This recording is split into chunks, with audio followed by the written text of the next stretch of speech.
ঢেকিয়াজুলিত BJP দলত যোগদান ৩ শতাধিক লোকৰ শোণিতপুৰ লোকসভা সমষ্টিৰ বিজেপিৰ প্ৰাৰ্থী ৰঞ্জিত দত্তক জয়ী কৰাৰ লক্ষ্যৰে সাংগঠনিক ভেটি সুদৃঢ় কৰাৰ বাবে তৎপৰতা বিজেপিৰ মন্ত্ৰী অশোক সিংহলৰ উপস্থিতিত কংগ্ৰেছ দল আৰু অন্যান্য অৰাজনৈতিক শিবিৰৰ পৰা প্ৰায় ৩ শতাধিক লোকে যোগদান কৰে গেৰুৱা দলটোত।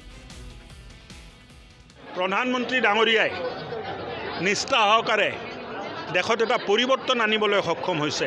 আজি মোদীৰ নাম মোদীৰ কাম, হিমন্ত বিশ্বৰ নাম হিমন্ত বিশ্বৰ কাম, মামাৰ নাম মামাৰ কাম, এইটোৱে আমাক ভোট দিব। ৩৭০ জনৰ ওচৰা ওচৰি কংগ্ৰেছ, CPI, CPM, AJP দলৰ বুথ সভাপতি,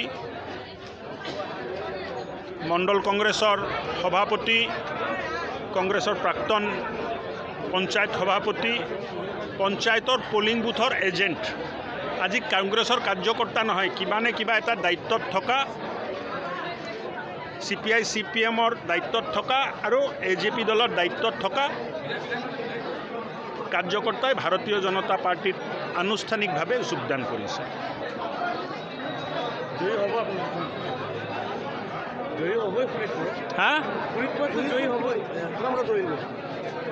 মইতো ভাবোঁ জয় হ'ব লাগে।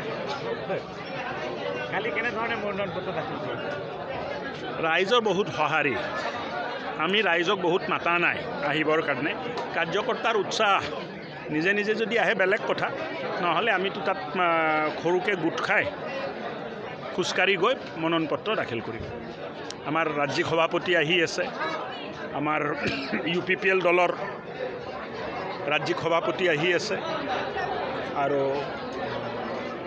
অগপ দলৰো প্ৰতিনিধি তাত থাকিব, আমাৰ সকলো মন্ত্ৰী বিধায়ক তাত থাকিব শোণিতপুৰ লোকসভাত।